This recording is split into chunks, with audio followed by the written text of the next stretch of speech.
Hello and welcome to Volusia Magazine. I'm Joanne Magley.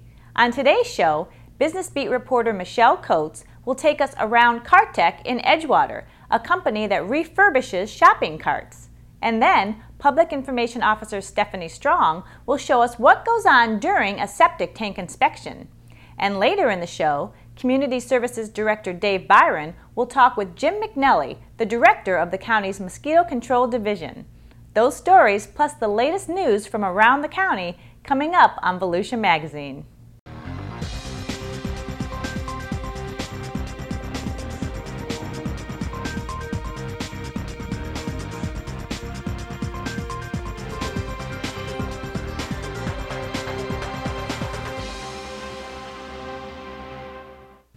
Volusia County will launch a new service this fall to make the building permit process easier for contractors. Connect Live Permitting, a web-based software program, will allow licensed contractors and homeowners to apply for permits, track their progress, submit payments, and schedule inspections from their home or office computers. Applications, research, and queries may be submitted 24 hours a day, 7 days a week, and contractors can also make payments with a credit card. The main thing is the fact that we are trying to do our best to make the life of our customers, our clients, easier by moving away from the old school of doing business to what everyone else is moving to, which is doing business over the web. The web portal is going to be open 24 hours, 7 days a week. So the customer they can apply for their permits, they can do research on properties, subdivisions, projects. They can do it anytime, anywhere, from their laptop to their home computer to their house. Wherever there's internet connections and they've got a laptop, they can do business with us.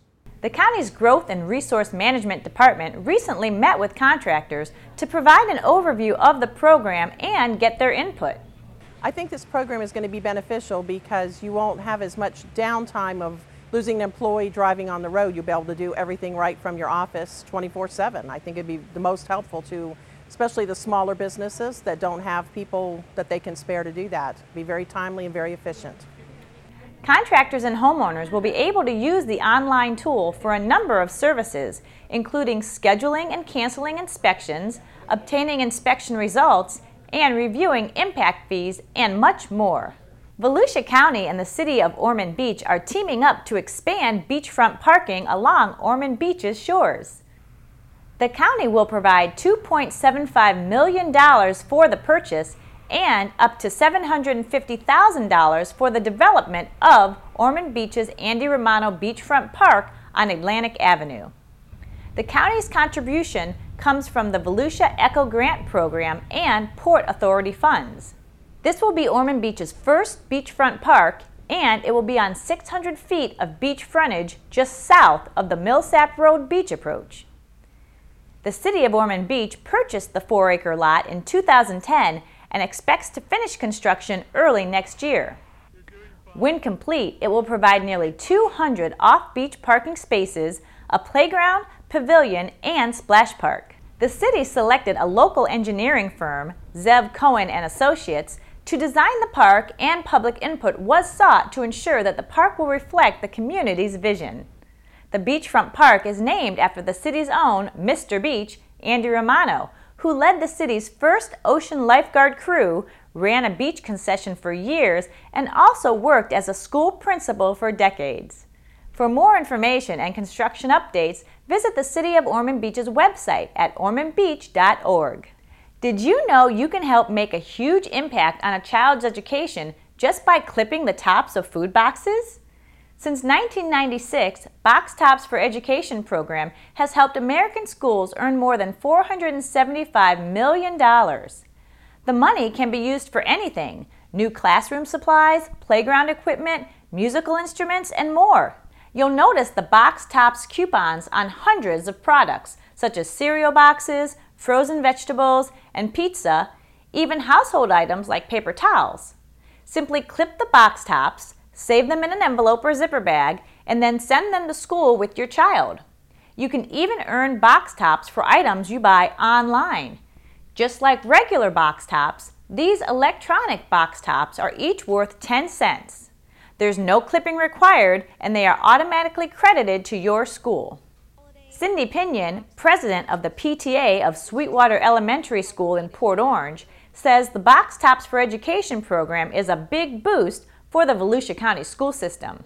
Well, I can't tell you how much it has saved the schools, but I can tell you that we have made over $10,000 with this program. The benefits of that $10,000 was less money that, number one, the parents had to come up with, and number two, what the county was unable to give us due to their cutbacks. So we were able to purchase technology for the classrooms to use and to develop a curriculum through them with the teachers. For more information, go online to boxtopsforeducation.com. There you can get a list of participating products, sign up for the free program, and monitor the progress of your school. Welcome to Volusia County Beaches, a place to have fun. From swimming in the ocean to building a sandcastle, surfing, or just walking along the beach. Enjoy your visit and please help keep our beaches clean and safe for all, including the sea turtles. Put litter in its place, fill in all holes, and remove beach equipment and furniture. This will ensure there are no obstacles for people walking or sea turtles using the beach at night. Leave nothing but footprints and come back often. Now let's join Business Beat reporter Michelle Coates as she takes us to CartTech in Edgewater, a company that refurbishes shopping carts.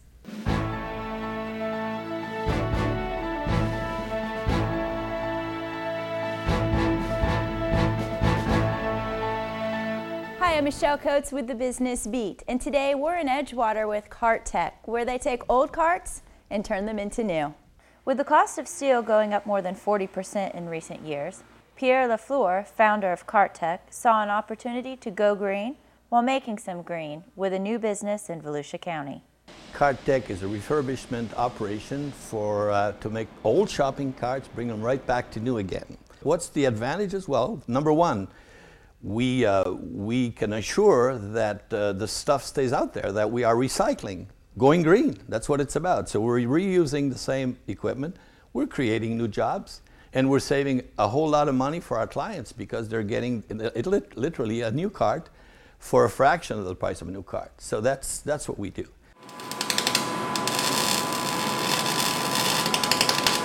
CartTech opened in Volusia County in June 2009 with some help from Volusia County's Department of Economic Development.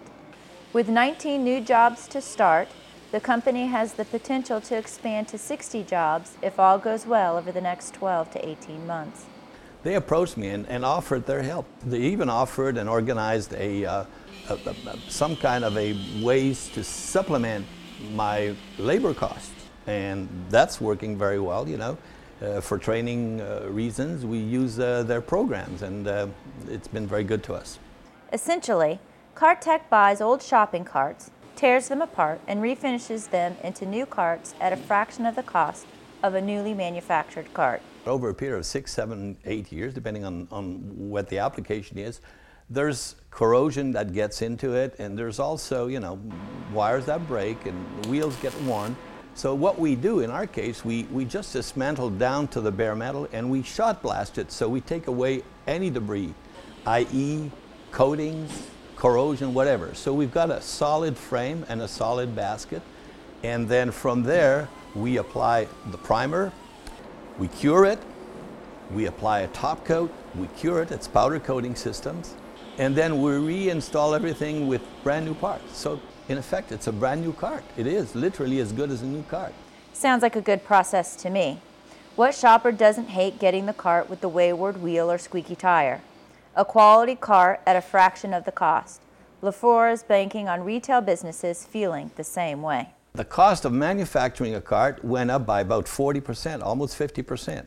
So right away, labor is a good part of it, but the raw materials are very important into that. So that brought the price of a cart up, of the selling price by almost 40 or 50% more. I think it's a win-win for everyone. Thanks for joining us today at CartTech in Edgewater. I'm Michelle Coates for the Business Beat. The Volusia County Health Department is responsible for inspecting septic tanks in the county.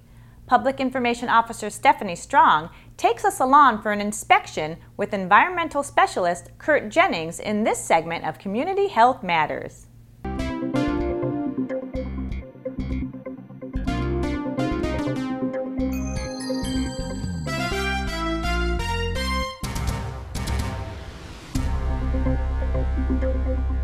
One of the many comforts of home is a properly functioning bathroom.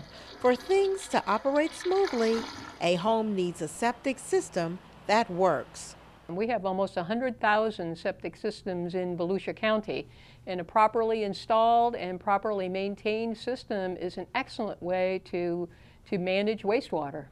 Managing wastewater is the job of the septic tank system, a large watertight tank that receives wastewater from the home plumbing system. In this front yard, this is the newly installed septic tank. The tank is followed by this area, an underground drain field consisting of pipes or chambers for distributing partially treated water from the septic tank to the soil for final treatment and disposal. For those 100,000 homes and businesses, if they have a problem with their septic tank where the sewage starts backing up into their house or overflowing into their yard, it becomes a serious problem, and the people come to the health department for advice and also to get permits to repair their drain fields or replace their septic tanks. Let's join our inspector now to see exactly how the inspection goes. Hi, I'm Kurt Jennings, Environmental Specialist 2 for the Volusia County Health Department, and today I'm going to be inspecting an on-site sewage drain field for you.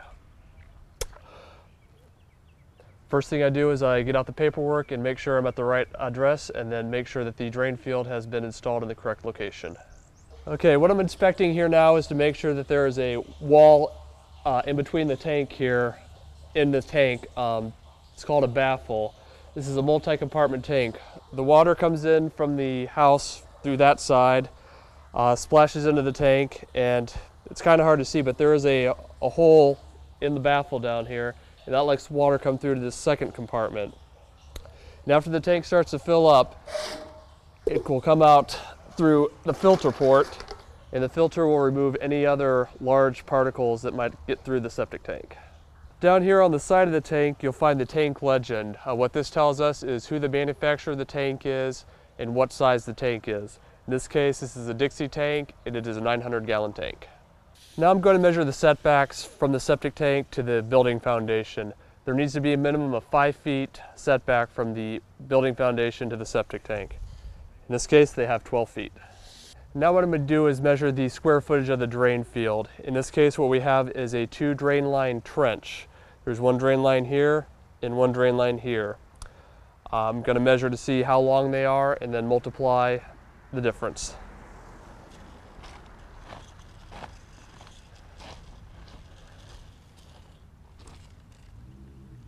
In this case, it's a 25-foot trench. For this house, what we need here is 150 square foot in a trench. We have 2 trenches that are both 25 feet long, so each trench gets a credit of 75 feet, so 75 times 2 is 150, so they have exactly what they need for the minimum amount of drain field. Now I'm going to be measuring the property lines to the front and side to make sure that they meet the proper setbacks. In this case, they need to be 5 feet off the front property line and the side property line. In this case, they have 5 feet to the front and 30 feet to the side. Okay, now what I'm going to do is check the elevations with my laser level. What it does is tell me where the zero elevation is. We've set a benchmark out in the middle of the street, which is our zero elevation. We base everything off that. So I'm going to check to make sure that the drain field is at the correct elevation.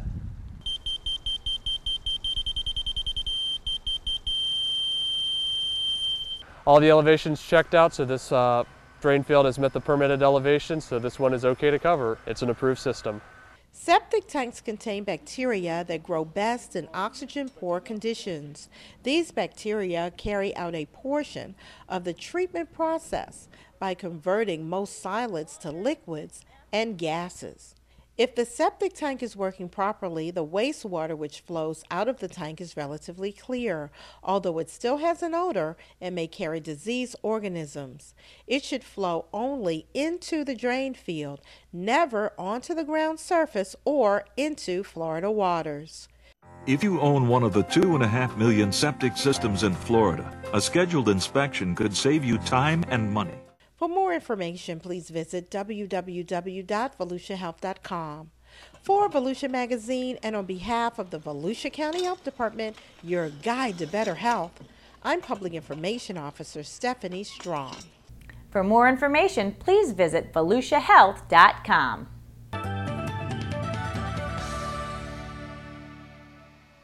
Hello, I'm Joey Alexander with the Volusia County Council. Did you know we have a turtle and seabird rehabilitation center right here in Volusia County?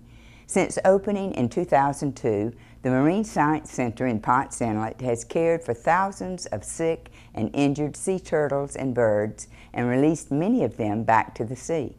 The Marine Science Center also has a touch pool, exhibit gallery, and areas where you can watch our specialists caring for marine animals. This unique center is next to the Potts Inlet Lighthouse. To learn more and plan your day trip, visit marinesciencecenter.com. Now let's join Community Services Director Dave Byron with his studio guest, Jim McNelly, Volusia County's Mosquito Control Director. While the afternoon thunderstorms are good for the green grass and the replenishment of our water table, this is the time of year when mosquito annoyance can be a public concern, especially as it relates to mosquito-borne illnesses. So with that in mind, we have with us in the studio today Volusia County's Mosquito Control Director, Jim McNelly. We'll get the latest on the mosquito conditions in Volusia County, and we'll tell you what you can do to help reduce the number of mosquitoes around your home or your business. Jim, thanks for being with us today. How you doing? Hi, Dave. I'm doing well. Hey, let's get right to it. I mean, this is the time of the year where we've had a lot of afternoon thunderstorms, and of course those rain showers over a prolonged period of time, they do breed mosquitoes. What is the situation in terms of the annoyance level right now? Well, right now we're about average, perhaps slightly less. I think the inspectors, everybody at the district did a terrific job just before the Labor Day weekend, and between the surveillance and the larviciding, we got our folks in good shape for that weekend. You know, and I think it was just about a year ago, maybe a little bit later last year, where there was a really big problem. I don't know if it was I don't know if I've ever seen it as bad as it was last year. We were experiencing some horrendous populations of mosquitoes, and it wasn't just Volusia County. Right. It was our neighbors in Flagler and Brevard and up and down the coast, quite honestly. So I don't know that anybody knows why exactly at this point, but there's no doubt that the salt marsh was putting out huge populations of mosquitoes. So you got them pretty much under control this year, huh? We do right now, thank you. Jim, there's been a lot of concern on a national basis. Some parts of the country have had an unprecedented event this year with mosquitoes and the illnesses that come with mosquitoes. What do you think is occurring on a national basis? Boy, it really is just a horrendous situation with what's going on in Texas, Dallas, in Mississippi, and Louisiana. You know, Dave, it's in large part it's the human population and just the incredible mass of people that you get in urban areas like Dallas, and the man-made infrastructure that you get in conjunction with all of those human beings. So, storm drains on every corner. Typically, at an intersection, you'll get 4 to 8 or more storm drains. Right. And those produce mosquitoes. Sure. So we've been on top of that in Volusia County, and so far, so good. Of course, the concern would be with these mosquito populations. You can get, excuse me, you can get West Nile virus and some of the other illnesses that mosquitoes can spread to humans. What's the story with that in Volusia County in Florida? I'm not hearing much. Well, you're not hearing much because there's not a lot going on. There is a situation going on in Jacksonville. They do have 20 humans at this point that have come in contact with West Nile. And there are 4 other counties that also have human cases of West Nile. But so far, so good here in Volusia County. We've seen negligible activity. Our sentinel chickens are out there looking for the virus. We take blood samples from those chickens on a weekly basis. We haven't seen any West Nile virus activity since mid-July. And so again, we're being vigilant. Our surveillance is out there. The inspectors are out there larviciding to get the mosquitoes before they turn into adult mosquitoes. And we'll just keep our fingers crossed that in the next month and a half we see a cold snap, and that helps us out.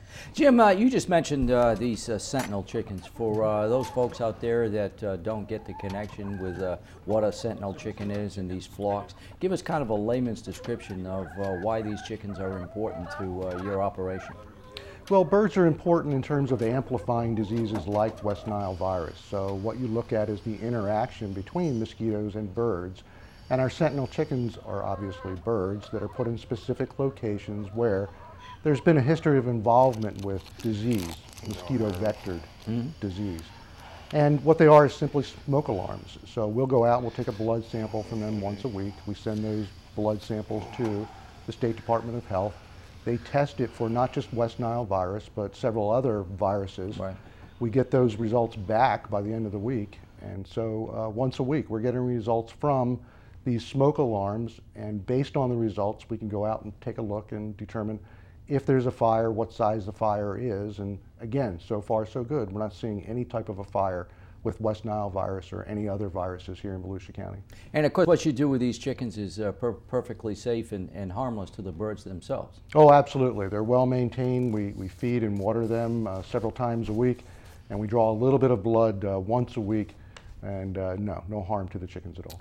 Jim, obviously, as you just said, you and your folks have done a pretty good job this year of trying to stay ahead of the curve, if you will. And so far this year, the annoyance level has been pretty tolerable and no cases of concern with West Nile and so forth. What have you done, or what do you do on a proactive kind of thing to prevent problems before they occur? Yeah, on a proactive basis, we're out there, we're cleaning ditches, we're removing any type of an obstruction from ditches that might cause the water not to flow, to stand still and produce mosquitoes. We're out looking at standing water, any standing water, whether it's in amongst the condominiums, on the streets, rain puddles. We're out with the helicopter, we're looking at puddling on the salt marsh in conjunction with lunar events and rain events. Yeah, we're doing a lot of work that the public doesn't see behind the scenes to eliminate or at least mitigate mosquito populations before they become a problem. And I think one of the techniques that you use, you have your little fish that you use that I guess take care of the mosquito eggs. We do have our little fish, yeah. Our Gambusia farm, we actually have a little hatchery where we raise fish. They look a lot like a guppy that you might be familiar with in a tropical aquarium. Right. And yeah, we do raise these fish. We do put them out in areas where the water will stand for a duration of time, several weeks, a month or more, detention sites. And they will help us. They are a nice biological form of control, and they do eat mosquito larvae and pupae. You know, Jim, you've mentioned a couple of times during our interview here today this whole thing with standing water. And again, for folks that don't get that connection, what is the correlation between standing water and the mosquito population? Well, mosquitoes, regardless of the species, and we have 55 different kinds, different species here in Volusia County, they all require standing water in which to produce. Whether it's standing water, fresh standing water in a bucket, whether it's salt water on the salt marsh, whether it's polluted fresh water in a wastewater treatment plant, they all require water that's standing still, not flowing. That's an absolute requirement for any mosquito production. So it can be anything from a bottle cap on up to a big rain puddle to something on the salt marsh, but there's a mosquito species, a kind of mosquito that will take advantage of that. So that's typically why we tend to see an outbreak of mosquitoes following a rain event, maybe 7 to 10 days, something like that? Absolutely, yeah. If the water table isn't so low that the water does stand above ground, then yes, some type of mosquito is typically going to take advantage of that standing water. So with this standing water situation, I guess what that leads me to believe is that if people want to help themselves around their home or business, then I guess they need to eliminate these opportunities for standing water. They really can help themselves. We do a lot of service requests, and the constituents of Volusia County and the district can go online to volusia.org/mosquito and fill out a service request.